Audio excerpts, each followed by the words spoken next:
Guys, I just drove 4 states away from where I live in less than 24 hours to avoid a hurricane because everywhere that I looked, they were like 120 mile an hour winds, 120 mile an hour winds.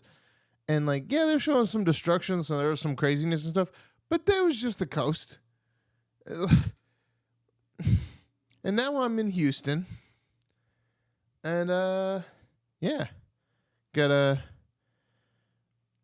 wait this guy out. But at the same time, I was able to go and check out my apartment in Austin because I'm moving to Austin at the end of this month. No more hurricanes for this guy.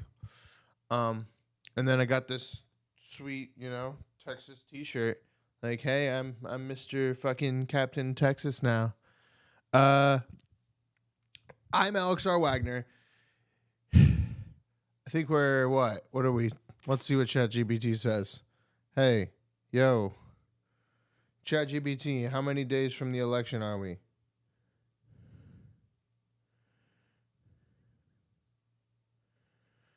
We are 24 days from the election.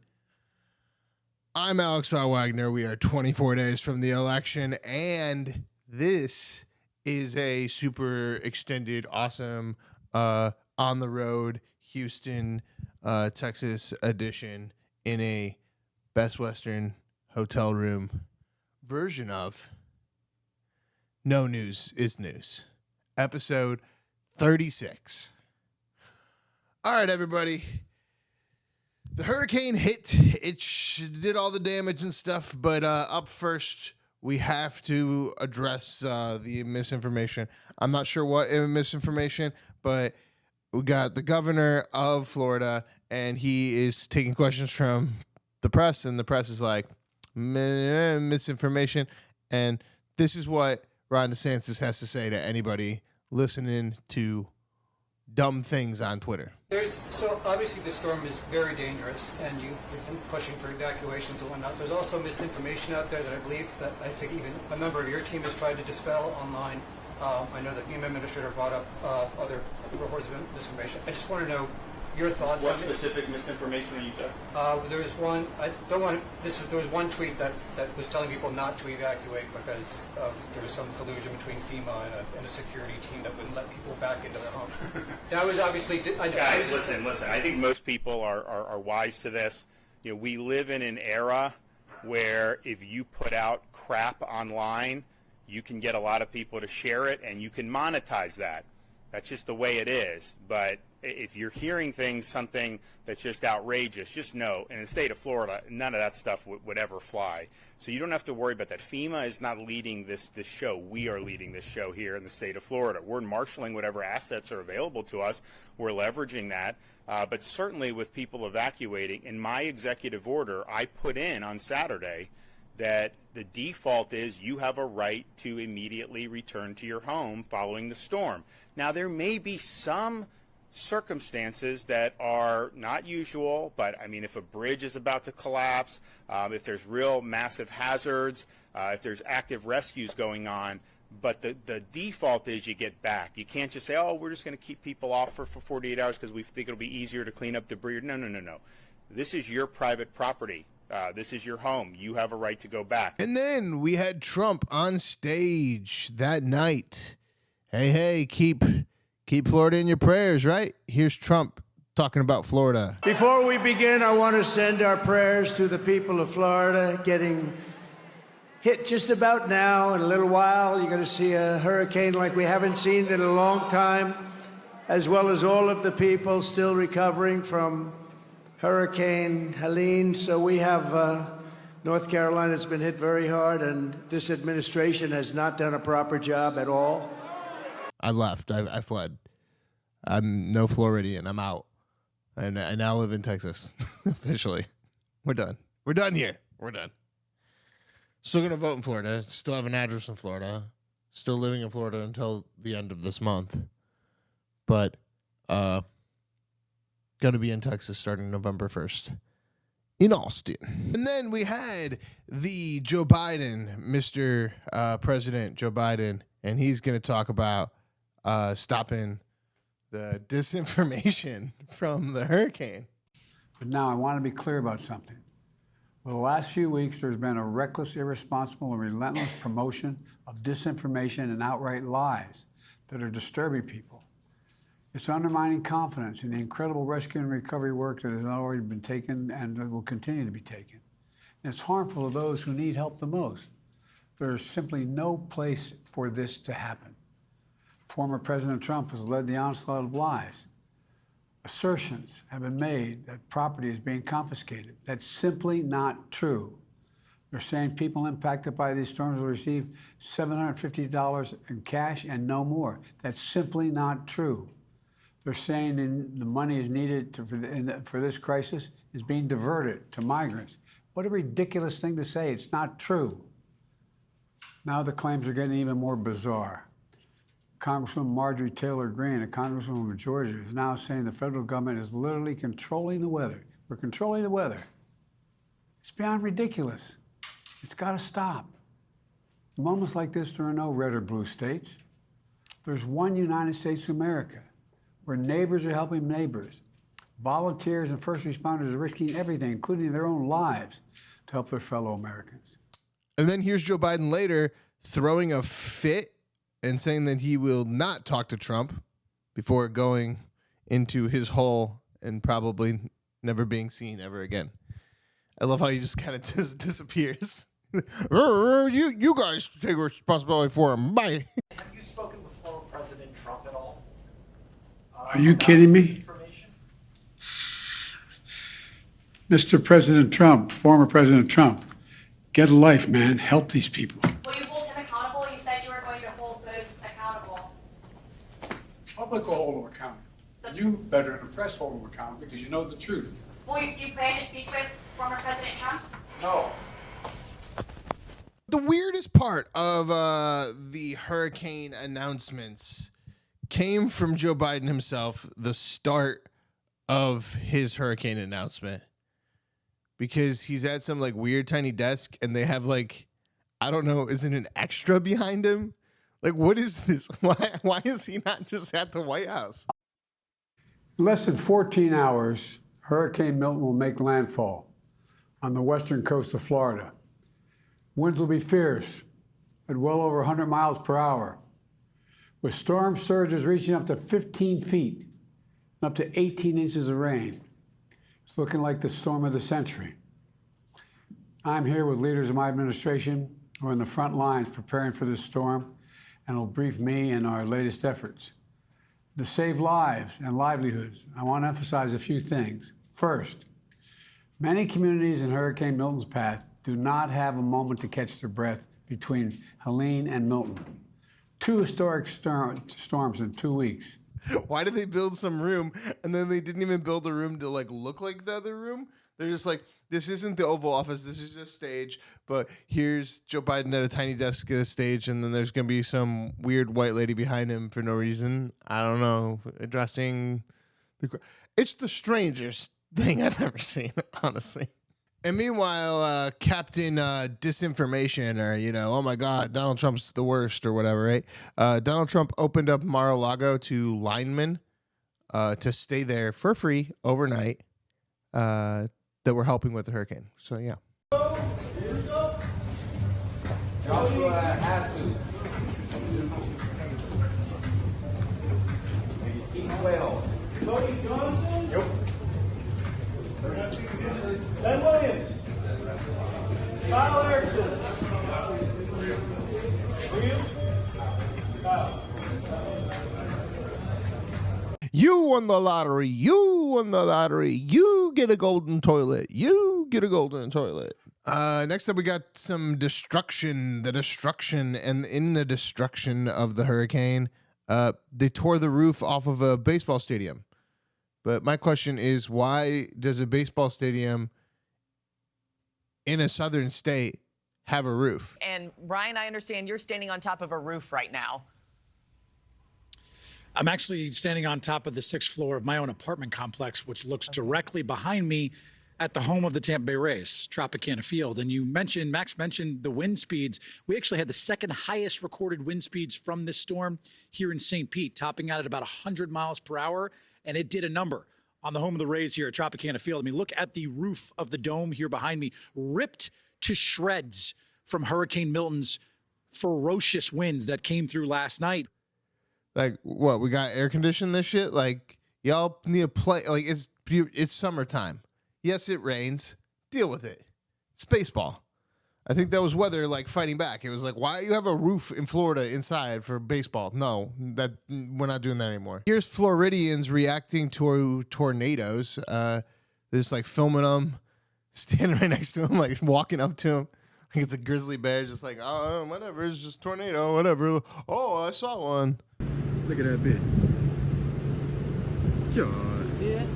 Oh, yeah, look at that. That's wicked.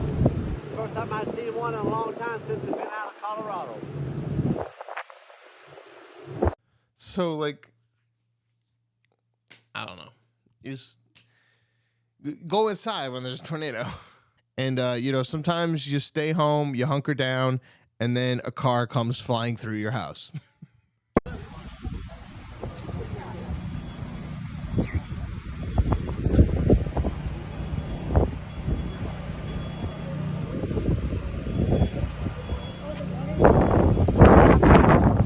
Tampa Bay, during the hurricane, the actual bay of Tampa Bay completely drained dry.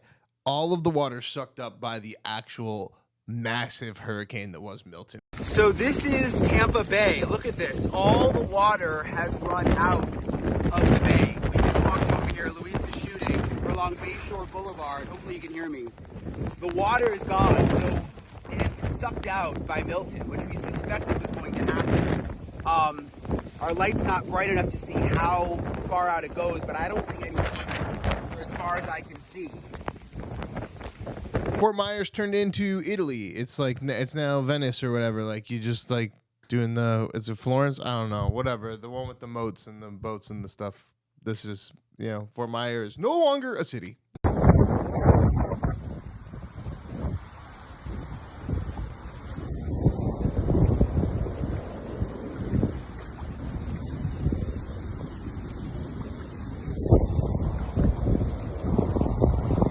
It is underwater. Of all of the news that I saw of the news there, some News Nation people like Chris Cuomo and his crew were there, but you didn't see very many other news anchors out there, except for one, Mr. Anderson Cooper, who literally almost died live on TV during this hurricane when a speed limit sign came flying up at his head. This is the winds have really picked up. The water's really moving. You can get a sense of just how fast the wind is moving there. You can see it in the light there. It is now just whipping off the Manatee River. It's coming in from kind of the north, I guess, northeast, and the water now is really starting to pour over. If you look at the graph, whoa, okay, that wasn't good. We'll probably go inside shortly, but you can see the amount of water here on the ground. This is water from the Manatee River. It's also water coming from the land as well. But I don't know if you can turn, Neil. Take a look at this. There's a bridge over there. I've seen some emergency vehicles going across the bridge over the last hour or so. It looks like there's one about to come across. But you can really get a sense of just how much that water is coming on shore. All right, so got a hurricane. What is Bill Nye the Science Guy think? The other side, as we often call it, has no plans to address climate change, no plans for long-term dealing with these sorts of problems. If you have young voters out there, encourage them to vote. People say, what can I do about climate change? If we were talking about it, associating it with big storms like this, that would be really good. But the main thing is vote. Thank you. Never asking that question again. Never asking what Bill Nye the Science Guy thinks ever again. Like, we're going to vote the hurricane out of office or something. Go vote. Go vote for the hurricane to go away. There are misinformations and disinformations everywhere about the hurricane and the aid relief, but they are saying they're running out of money, and there's two different options here. Basically, either Congress goes back or Joe Biden waves a magic wand. Here's I think, Newsmax clip of Byron Donalds, a senator, explaining why he gets to still be on vacation until the election, even though there's a hurricane. Joe Biden says Congress needs to return to Washington. Earlier this week, the Biden administration approved $157 million for Lebanon, who, by the way, Hezbollah in southern Lebanon is at war with Israel. We've given Lebanon this year alone $385 million. I don't know where that money's coming from. Does Congress need to go back to Washington to make sure that FEMA has the funding that it needs, or can Joe Biden do that and solve that problem with the stroke of a pen? No, he can do that with the stroke of a pen. There's about $20 billion, as I understand it, in the disaster recovery fund right now. Those resources are plenty for FEMA to carry out its mission. I think the reason why they're grasping for straws is because this administration, like in so many other times, has been a disaster in terms of response to the crisis. There's this, magic wand and all this crap, but Joe Biden, is there a magic wand? Can you answer for us? Should the Senate come back? On FEMA funding, how much time does Congress have to act before FEMA or the SBA run out of money? That's in discussion now, but I don't want to mislead you. I think in terms of the SBA, it's pretty right at the edge right now. And I think the Congress should be coming back and moving on emergency needs immediately, and they're going to have to come back after the election as well. We don't know. It seems very highly political, but I would say that, senators should probably come back because fuck senators. I don't know. Like, senators are awful people. Like, if they don't come back for a hurricane, like, that's the one thing you need to come back for. You need to do your job. Your job is to come back. Like, Obama and McCain, like, stopped their campaigns for president to, like, go back to Congress. And here we are being like, nah, I just don't want to take a little bit, like, don't ruin my vacation. It's pretty messed up. That's probably the most frustrating thing about this whole hurricane, and that's not even part of the disinformation, misinformation, information campaign. It's just that every single senator and every single House rep wants to stay on vacation until after the election and won't go back to help you or me or anybody else. Meanwhile, during the hurricane, we got some gossip or something. I guess Kamala Harris' team sent out a press release saying that Ron DeSantis refused her phone call. There was some praise that came your way from President Biden and said that they had spoken, you had spoken. Then there was this brouhaha over Vice President Harris apparently reaching out to you and maybe not taking the call, and this whole thing, accusations that this had all become politicized. Can you just speak to what happened there? I am working with the President of the United States. I'm working with the Director of FEMA. I'm marshaling all my state assets. We've been doing this now nonstop for over 2 weeks between Helene and this. And so if there's anything I can leverage to benefit my people, I'm going to do it. The fact of the matter is they put out a story saying I didn't even know she was trying to reach me, but she has no role in this process. And I've been dealing with these storms in Florida under both Trump and Biden.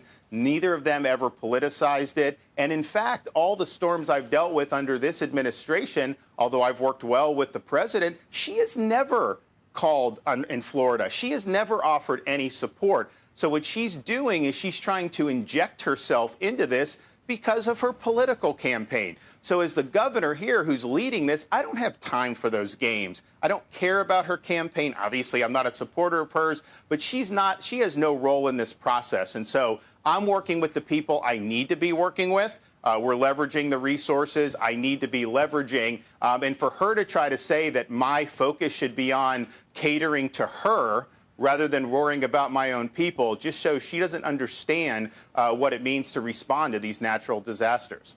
Kamala Harris looking real bad. She's just looking real bad with this hurricane. The only time her name was mentioned was when the governor that the hurricane is in, yelled at her to stay out of the way. So looking pretty bad. CNN Barbie lady, she's dressed in all pink or something, decided to say that Donald Trump was putting migrants in luxury hotels. I'm very confused. Like, how is he doing everything to house migrants? So is he then okay with moving disaster relief funds for dealing with migrants, but now is not? Is that what you're saying? What President Trump didn't do is allow an open border policy for 4 years, allowing nearly 20 million illegal people into the country, stressing our public infrastructure in cities across the country, using taxpayer dollars to fund illegals and put them in luxury hotels like we've seen in New York City, to give them prepaid debit cards to buy clothing and food when the American people are suffering from the It's worst okay for inflation Donald Trump to do it. It is not okay for the Biden administration to do it. Caroline, it's okay. Donald Trump did that. Donald Trump did that in 2019, his administration. President Trump did not allow an invasion of illegal immigrants into our country again and use billions of dollars to fund them in housing, to put them into luxury hotels. What he did do is use federal funding to deport them back to their home countries, which is something that Kamala Harris is refusing to do. And she is still yet to answer the question that if she is elected president in 28 days, what is she going to do with the 20 million illegal people that she has allowed into this country? With all this misinformation and disinformation about a hurricane, how are they going to stop it? They're going to stop it by creating a Reddit page from the government. Has the White House been in touch with the leadership of social media networks where a lot of this disinformation is being spread?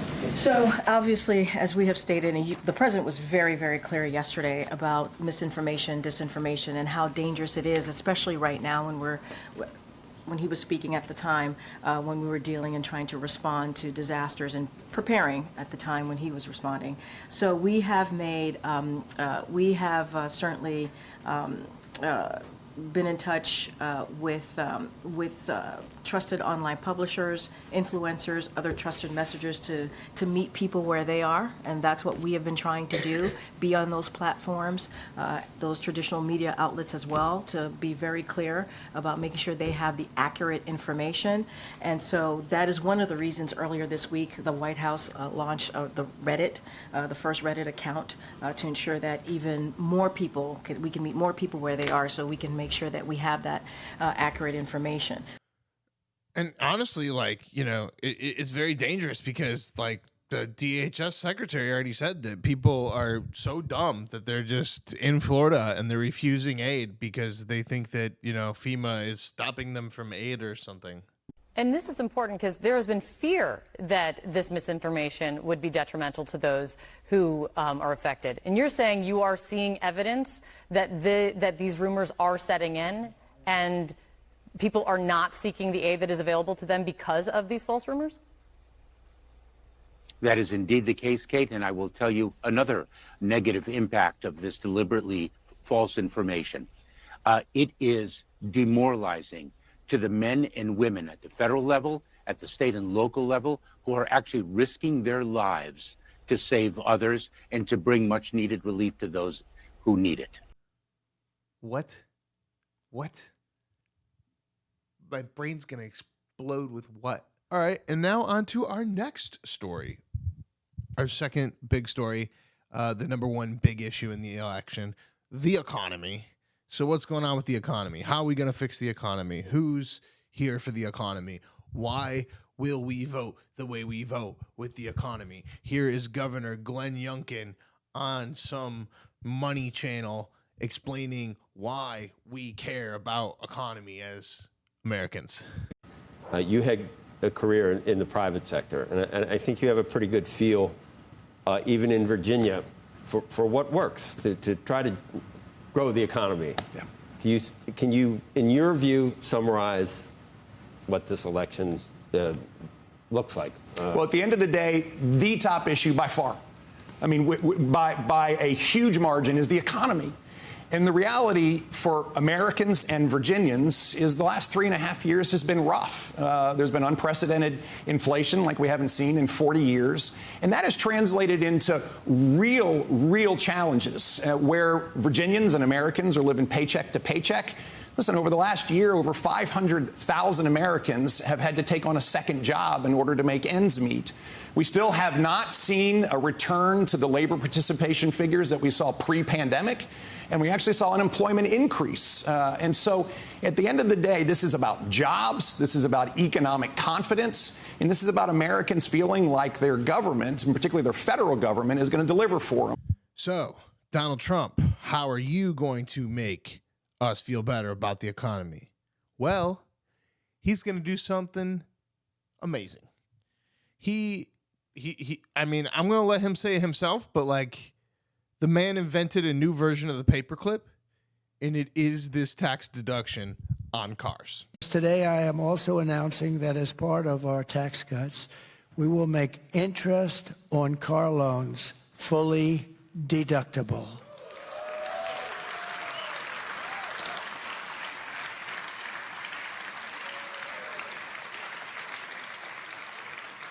So a man who's, a lot of you people are in the car industry. Actually, I met a lot of them backstage. What do you do? I'm in the car industry.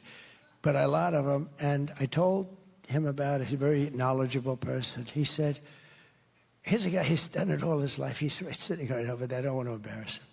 But he said, where did you come up with that idea? That's the coolest thing. It's like the paperclip again, right? It's like the paperclip. Somebody comes up with a paperclip and everybody says, why the hell didn't I think of that, right?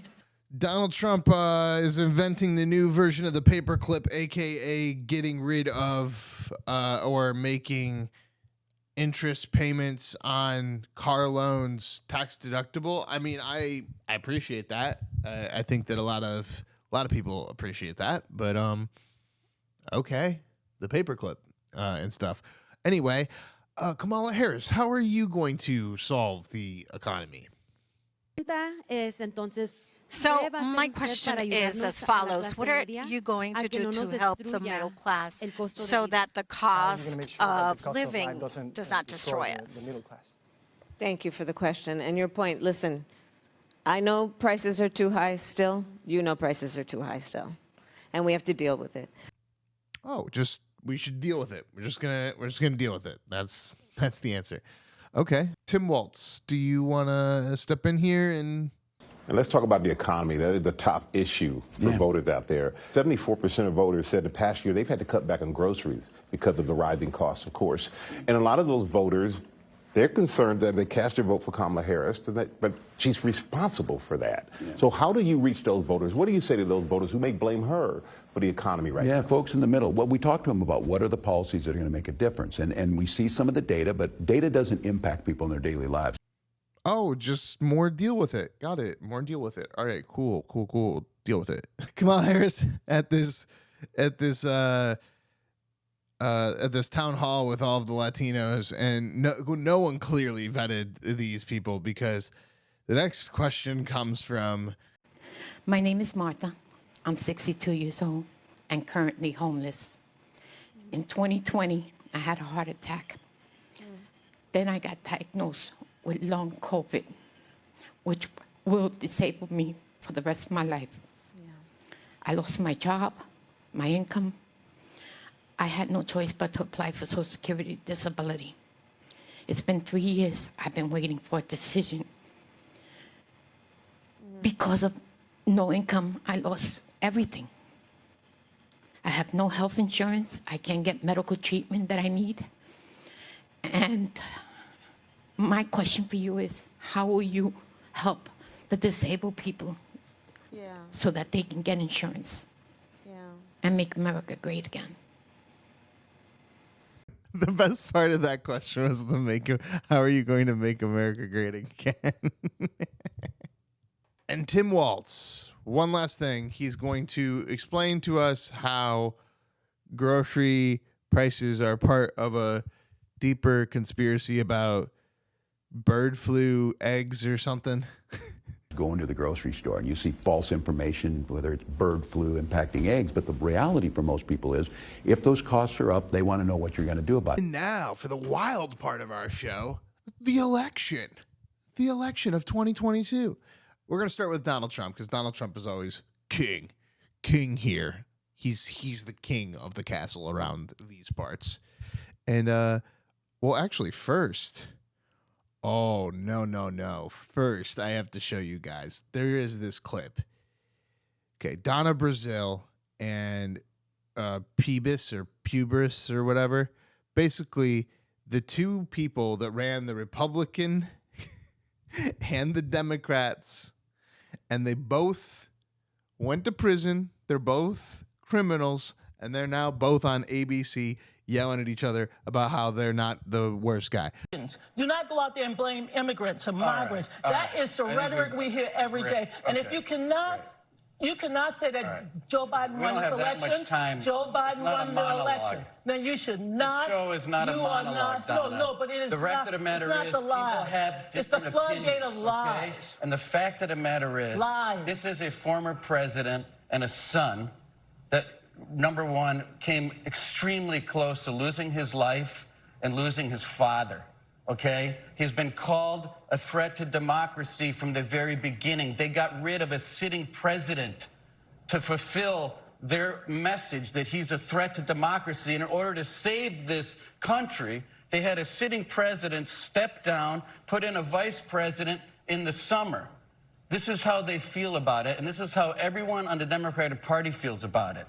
So don't sit here and act like holier than thou, that somehow you have a corner on this message because you don't. And you don't. And that's why you're not winning. That's why Harris is behind, and that's why she's going to lose. People aren't buying the rhetoric. She's not behind. People are not buying the rhetoric. We're not buying the lies. Why can't you simply say that blaming Democrats for the association? I would not blame Democrats. Just say it's wrong. I just said it, okay? But it's also wrong to paint the President of the United States, President Trump, as the threat to democracy that's going to end the United States of America. What does that do to people's heads when you do that? What does that do to millions, hundreds of millions of people in America?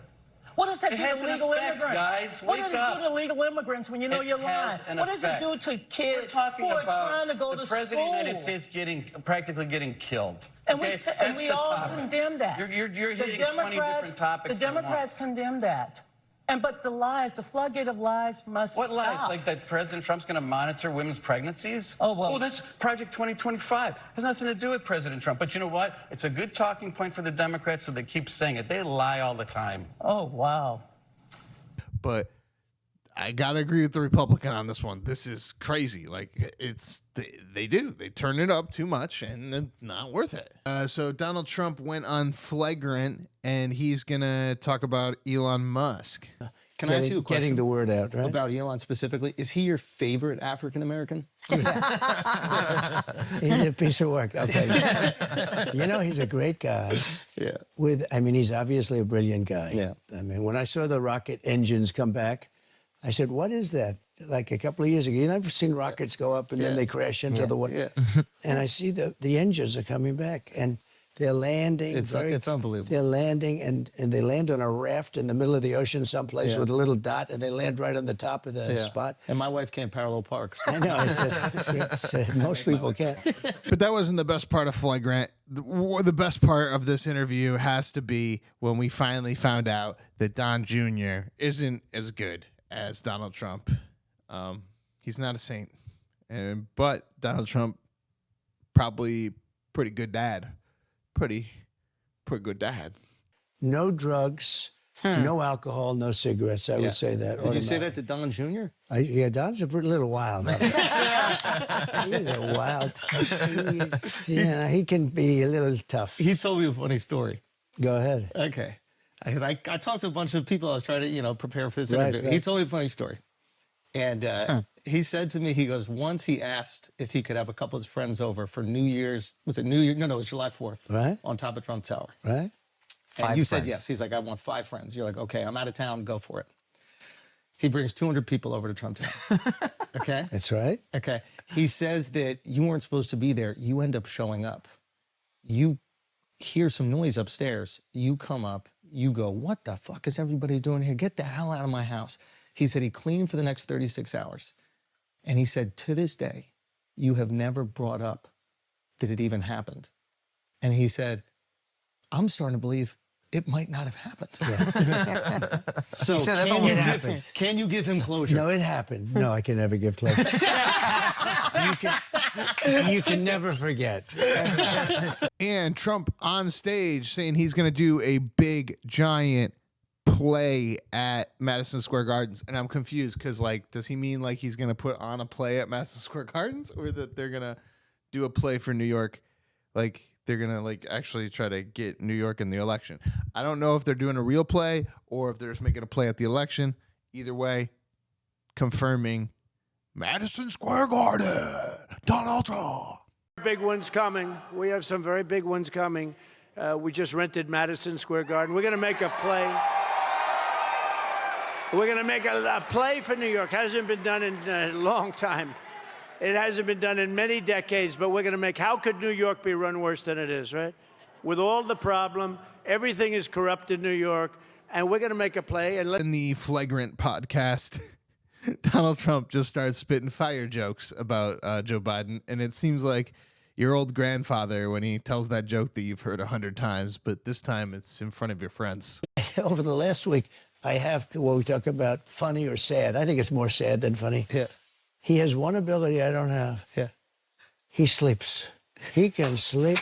This guy goes on a beach and he lays down on one of those, 6 ounce, they weigh 6 ounces and you can't lift it. Yeah. They're meant, no, they're meant for children. Yeah. Young people and old people to lift. Yeah. They're aluminum, hollowed aluminum. Yeah. They weigh very little, and he can't lift.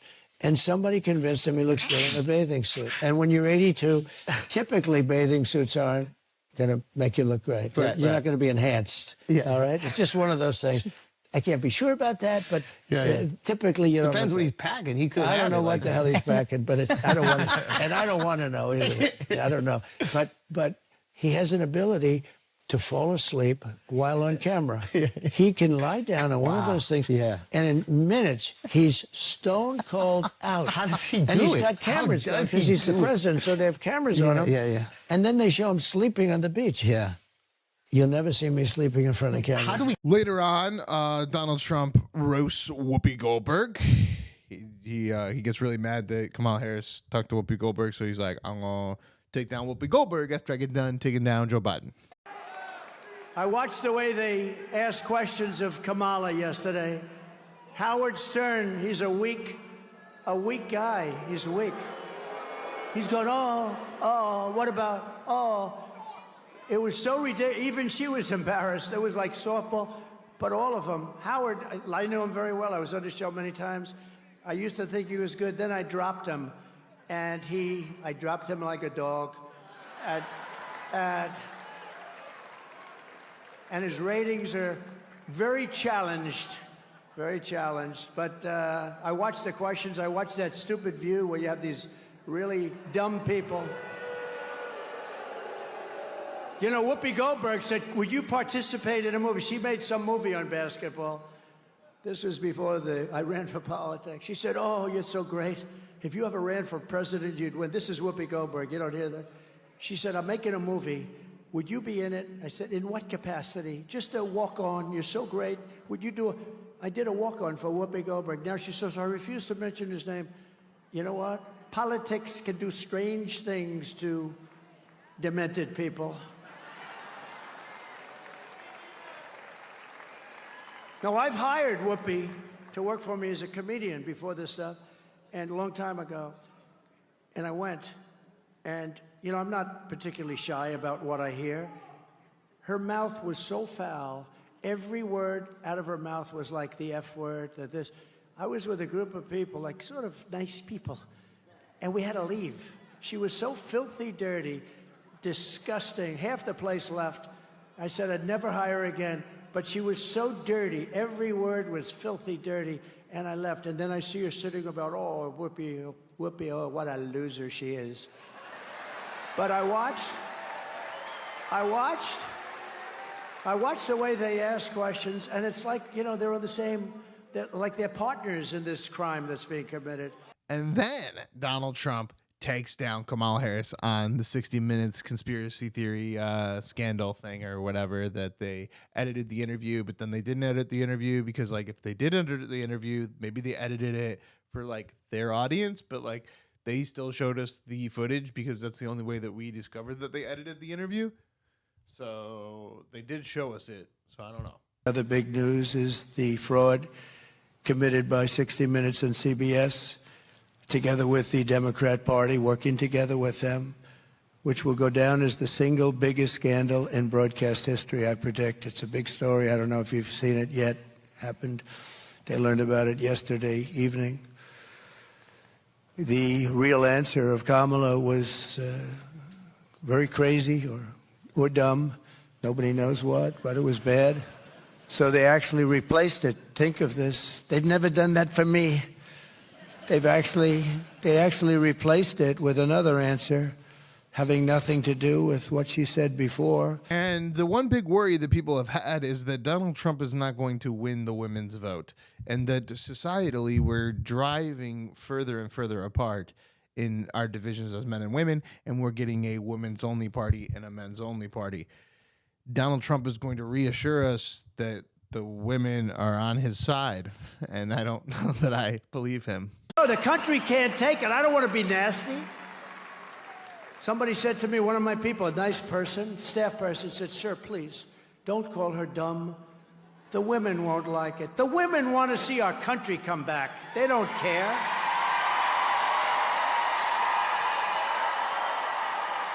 The women are tougher than the men, right? I said, don't worry. I said, don't worry about the women. They'll be okay. They're going to be okay. You know what? They don't want millions of people coming through our border. They don't want militaries pushing us around. They don't want crime in the middle of our streets. They don't want hundreds of thousands of migrant criminals. They don't want them walking down Madison Avenue in New York and Fifth Avenue and the shops being emptied. They want to see a country that works, and we're going to have a country that works very, very soon. Of course, a new slogan for Donald Trump: only Americans that hate America would actually want an open border. There are some people that want open, and they're either... But they're like politicians that are getting some sort of reinforcement through this. The average American, I don't think, is going, we need an open border. Yeah. I think only a person that hates our country, actually, maybe it's a down deep hatred, can want open borders. So we took in more than 21 million people in the last 3.5 years, and we have no idea where they even come from. They're terrorists, they're drug dealers. You know, in Venezuela, and it's not just South America, but take Venezuela. They've taken their criminals off the streets of Caracas, which was a very dangerous city. You couldn't walk across the street in Caracas and get a loaf of bread. Right now, it's a safe city. Their crime is down 72%. They've taken all of their criminals, almost all of them, and they brought them into the United States and dumped them. Yeah. That's not ending well. You know where some of them went? To Aurora in Colorado. But in the big election news, that was our little Donald Trump thing. Now that Donald Trump is out of the way, what else do we got going on? CNN has a poll out, I guess, but they don't really say what the poll is, but it's like basically like they sound an alarm somewhere in the news organization that was like, woo, Kamala Harris is probably going to lose the election.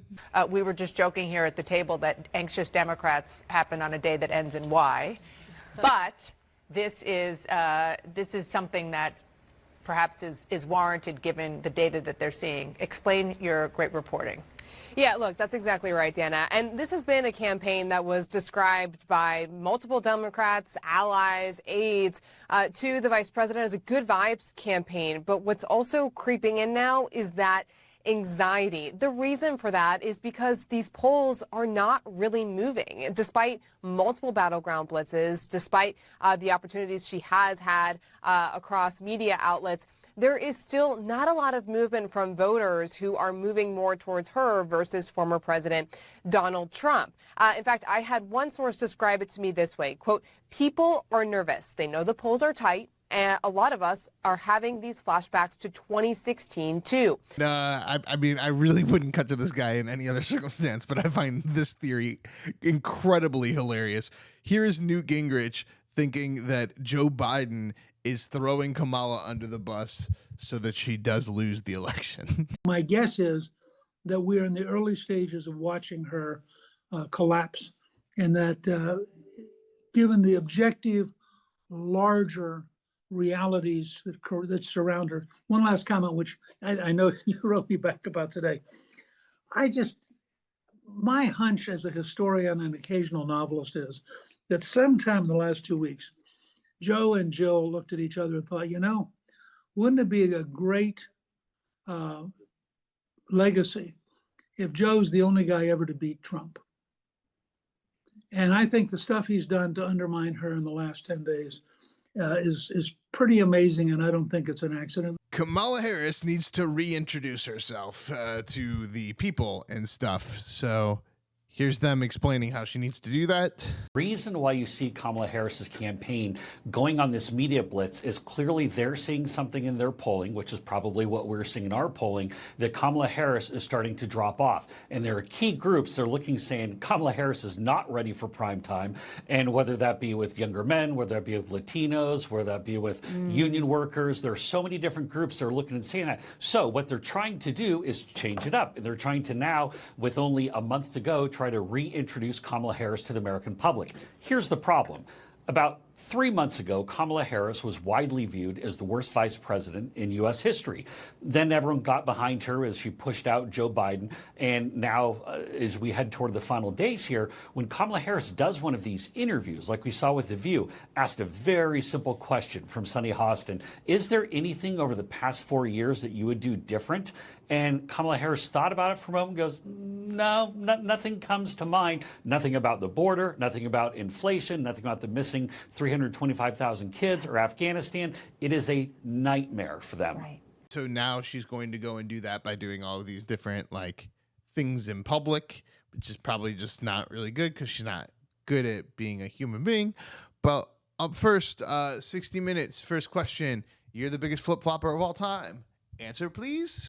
Let me tell you what your critics and the columnists say. Okay. They say that the reason so many voters don't know you is that you have changed your position on so many things. You were against fracking, now you're for it. You supported looser immigration policies, now you're tightening them up. You were for Medicare for all, now you're not. So many that people don't truly know what you believe or what you stand for, and I know you've heard that. In the last 4 years, I have been Vice President of the United States, and I have been traveling our country, and I have been listening to folks and seeking what is possible in terms of common ground. I believe in building consensus. We are a diverse people, geographically, regionally, in terms of where we are in our backgrounds. And what the American people do want is that we have leaders who can build consensus, where we can figure out compromise and understand it's not a bad thing, as long as you don't compromise your values, to find common sense solutions. And that has been my approach. Kamala Harris, so the border? And he wants to run on a problem instead of fixing a problem. So he told his buddies in Congress, kill the bill, don't let it move forward. But I've been covering the border for years. And so I know this is not a problem that started with your administration. Correct.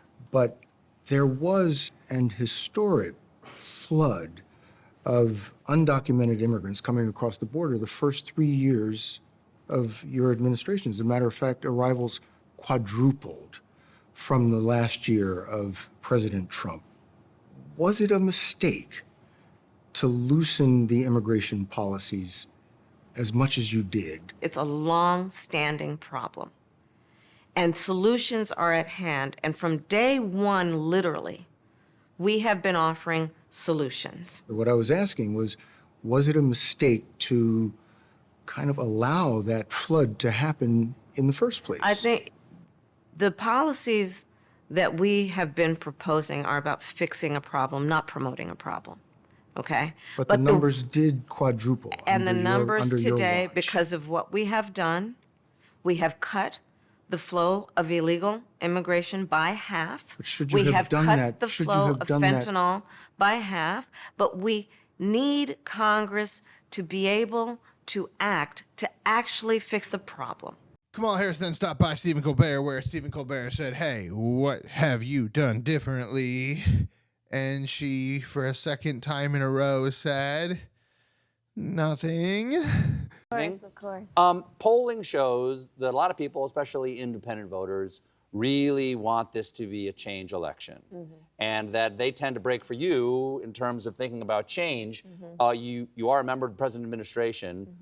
Under a Harris administration, what would the major changes be, and what would stay the same?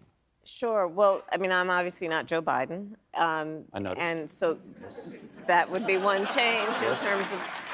But also, I think it's important to say with, 28 days to go, I'm not Donald Trump. And so when we think about the significance of what this next generation of leadership looks like, were I to be elected president, it is about, frankly, I love the American people, and I believe in our country. I love that it is our character and nature to be an ambitious people.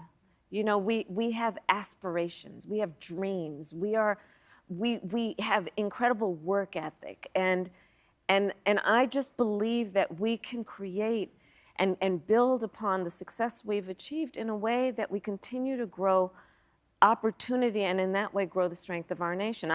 Kamala Harris is a capitalist, but... I'm not mad at anybody for creating wealth. Good for you. You work hard, you create wealth for you and your family. Good for you. I am a capitalist. But look, I'm also a devout public servant. I know the limitations of government, but I also know that we need to make sure that everyone is paying their fair share so that we can do the work of extending, as I intend to do, the child tax credit to $6,000 for the first year of a child's life, because that young family could use that money to buy a car seat, to buy a crib. And she also informed us on this late night interview that late night isn't the only thing that's dead. So too is the American dream. The American dream right now is really elusive for far too many people in terms of even aspiring to own a home. It's too expensive. We don't have enough housing. We have a housing shortage. So part of my plan is to work with the private sector, with builders and developers, to build 3 million more homes by the end of my first term, and to give first-time home buyers a $25,000 down payment assistance so they can just get their foot in the door to home ownership, which is the fastest and the most efficient way for people to build intergenerational wealth. 2 different times, Kamala Harris, this last 2-3 days, has been asked, hey, how'd you get elected? And here is a, Latino voter on Telemundo or Univision or whatever the fuck the Latino town hall thing is that she's doing here, her pandering thing. He's like, hey, how'd you get elected? And she has this answer. Question is, how can you clarify this whole process and how you were elected? Sure. And first of all, thank you for being so candid and allowing me to answer the question. Thank you. President Biden made a decision that I think history will show was probably one of the most courageous that a president could make, which is he decided to put country above his personal interest. And he made that decision. He within that same period of time, supported my candidacy and urged me to run. He and I have been partners for the last 4 years as his vice president, to him as the president. And I am honored to have earned the Democratic nomination. I am honored to have the endorsement of people from every walk of life. You will probably find that I probably have a bigger coalition of people who couldn't seem to be more different than each other, who have come together around my candidacy. But don't worry, because they're going to ask her this again, and she's going to answer with the same thing. Was democracy best served by President Biden stepping down and basically handing you a nomination? You didn't have to go through a primary process. You didn't have to fight off other contenders. That's not really the way our system was intended to work. President Biden made a decision that I think history is going to show is rare among leaders, which was to put country before self. And I am proud to have earned the support of the vast majority of delegates and to have been elected the Democratic nominee. I am proud to have received the endorsement of leaders around this country from every background and walk of life to fight in this election over the next month for our democracy. But I think this truncated process is why people think or say they don't really know who you are. Look, I've been in this race for 70 days. But that's not like the worst of it because, you know, she just kind of broke down and just became like an entire programmed reality political robot by the end of this town hall. So there has been a lot of mis and disinformation about what we have been doing over the last 2 weeks and what we are going to do going forward. And I have to stress that this is not a time for people to play politics. You know, I started my career as a prosecutor. And when I worked doing that job of my goal of keeping people safe, I never asked a witness or a victim of crime, are you a Republican, are you a Democrat? The only question I ever asked is, are you okay? Her running mate, Tim Walz, said that he wanted to abolish he wants to abolish the Electoral College? Oops. I want to go back to something you said on Tuesday. You said, I think all of us know the Electoral College needs to go.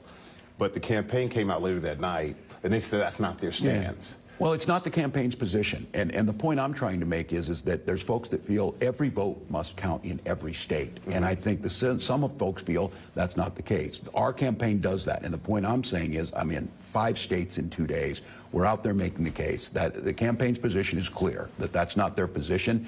Their position and my position is to make sure that everybody understands their vote, no matter what state they're in, matters. So that's something that you and Vice President Harris disagree on? I have spoken about it in the past, that she's been very clear on this, and the campaign, and my position is the campaign's position. My bad. Donald Trump pointing out that he wants to abolish the Electoral College.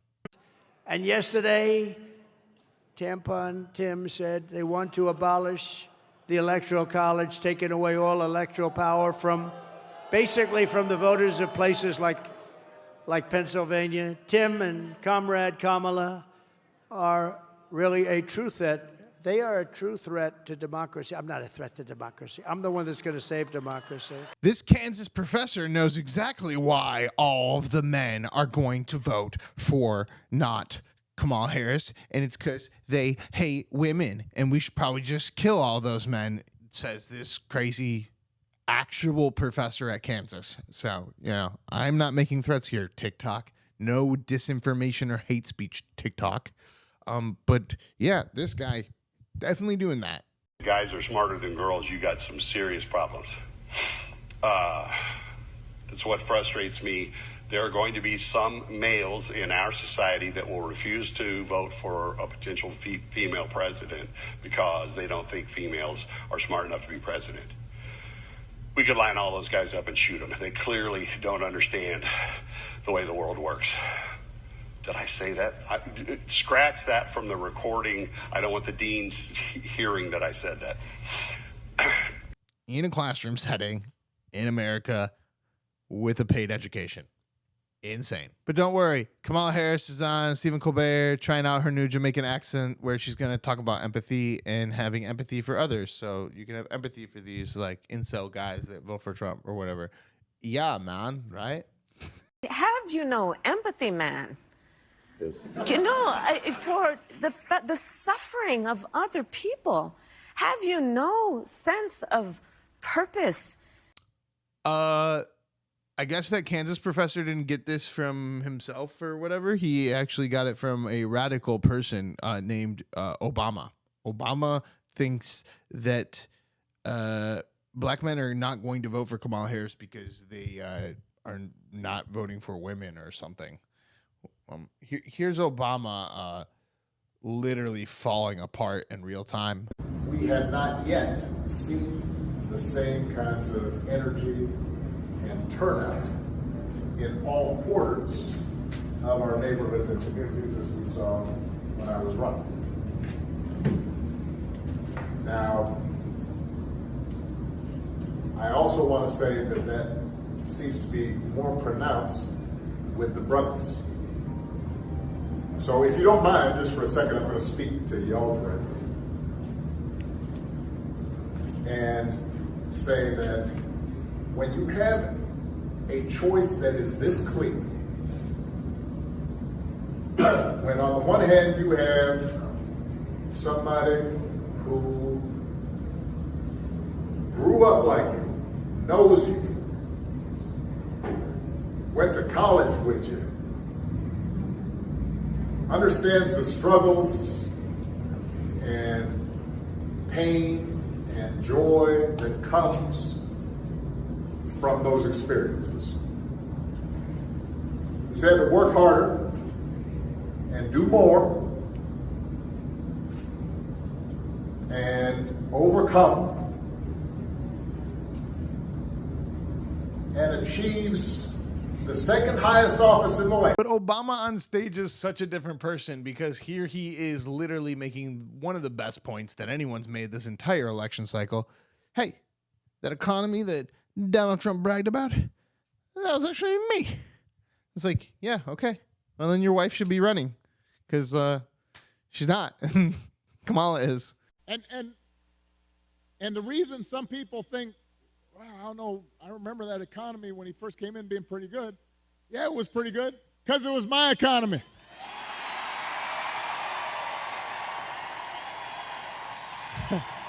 We had 75 straight months of job growth that I handed over to him. It wasn't something he did. I had spent 8 years cleaning up the mess that the Republicans had left me the last time. So just in case everybody has a hazy memory, he didn't do nothing. And Joe Biden did not do that. So Obama starts making fun of Donald Trump. He actually turns into Donald Trump. I've said it before. Donald Trump is a 78-year-old billionaire who has not stopped whining about his problems since he rode down his golden escalator 9 years ago. You've got the tweets in all caps, the ranting and the raving about crazy conspiracy theories.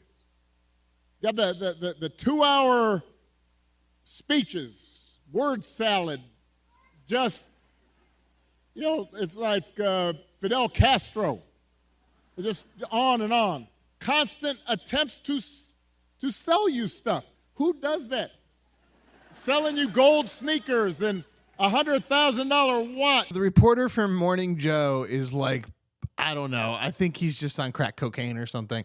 But he's going crazy. He's trying to stay supportive of the Democrats. He's trying to really will you into voting for their side. Here he is. He interviewed Doug Umhoff or whatever, the guy that's married to Kamala Harris, about his controversies with hitting his ex-wife. But instead of asking him any questions about that, he just screamed at him. In spreading it about you, saying that tabloid stories about your personal life, saying it should be front and center. He's saying it about your wife and making incredibly crude and lewd suggestions about her past life. I'm just curious. I know I seem like a very zen, mindful person, but I think I'd be pissed off. And I'm just wondering, how do you all stay centered? How do you stay disciplined and not really go off and not really push back hard at these things? We don't have time to be pissed off. We don't have time to focus on it. It's all a distraction. It's designed to try to get us off our game. Does it get you off your game? All we are doing, all we talk about is this election. We understand the stakes. We understand the responsibility. What are we the understand stakes? What are the stakes? Our very country, our future. What kind of future are we going to have? I love the part when Morning Joe insinuates that you should punch back the other side. Guy, this whole thing is about a punching controversy with punching a woman in the face. So Tim Walz has been caught lying over and over again. Then Michael Strahan, ex-NFL player, now has an interview with him and is like, yo, you just keep lying. And then Tim Walz is like, you know what you do when people catch you in a lie? You take responsibility. Let's talk about your record. And you call yourself a knucklehead. Call yourself a knucklehead because you've made some statements that just aren't true. And the comment about weapons of war that I carried in war, which you didn't. You said that you were in Hong Kong during the Tiananmen Square massacre when you weren't. You kind of chalked it all up to bad grammar or getting the dates wrong. Yeah. But your opponents say you lied to make yourself look better. Do they have a point? Well, look, 35 years ago, got the opportunity to be in Hong Kong, be in China, learned a lot about it, served 24 years in the National Guard, passionately, in an instance, talking about gun violence in schools, on an instance there, proud of the service that I've done, proud to be a teacher in that classroom, proud to have been very public all these years, and owning it when I, said, look, I was there in August of '89. And I think what you see here, you saw it in Minnesota. I've been elected 8 times here. These things have been very public for folks here. They see the results of things that we pass. We see a state that's a top 5 state for business. We see 3rd best state, top 3 state for raising a child, and we've got the best health care. And I think the policies, whether it be dealing with China and understanding China's human rights record, what you can be certain there is that Kamala Harris and I aren't going to, pick dictators on speed dial. Sounds like you were hiding it until someone found out that you were lying. And now you're like, you know what you do? You take responsibility. Yeah, you kind of have to because we already found out you're lying. Elon Musk has an interesting theory about Epstein and the island of misfit billionaires. Will that ever come out, do you think? I think part of why Kamala's getting so much support is that if Trump wins, that Epstein client list is going to become public. Yes. And some of those billionaires behind Kamala are terrified of that outcome. Yeah. Do you think Reid Hoffman's uncomfortable? Yes. Yeah. And Gates. Yeah. I mean, he's trolling, but he's trolling kind of like the media trolls, but on the right. It's right and left and right. Meanwhile, there is a man from Afghanistan with a election terrorist plot, but we're not allowed to talk about it because we're here to talk about North Carolina. Hey, put your hands up. Twitch it around your head. Spin it like a helicopter. This Afghan national who was working for the CIA in Afghanistan was arrested for planning an election day terror plot. He was brought to the U.S. after Afghanistan collapsed. Your agency says as part of the SIV program. The State Department is telling us he was not part of the SIV program, which had strenuous vetting. They say he was never issued an SIV or immigrant visa, and DHS paroled him into the U.S. They further expect the court document to be updated to reflect this from the DOJ side. So, Mr. Secretary, how was this man brought into the U.S.? What screening did he undergo? What did he apply for to get here? Jackie, I'm here in North Carolina communicating with the individuals who are still conducting search and rescue operations. Over 200 people have lost their lives in Hurricane Helene. We have reports that at least 10 individuals have lost their lives as a result of Hurricane Milton. I'd be very pleased to answer your question in a different setting, but we're here to talk about emergencies and the support that we can deliver to people in desperate need. Thank you. I appreciate that, Mr. Secretary, but we're getting conflicting answers from your agency and from the State Department about a man who was arrested for an election day terror plot. How do you not have those answers prepared? Jackie, that's not what I said. What I said is I'd be pleased to discuss this issue at a different time, but I am here to speak about disasters that have impacted people's lives in real time, and that is a subject that I am addressing today. Mr. Secretary, can you assure people that appropriate steps have been taken to secure the country against these kinds of threats? Because the outstanding question is whether this man was radicalized before the U.S. government brought him here or afterward. And people should be concerned about that. Jackie, your persistence in questioning can be matched by my persistence in answers. DHS secretary didn't have it in his notes, so he couldn't answer the question about the terrorists. Gretchen Whitmer fed a Dorito to a influencer, and I think that she may have the worst position of all.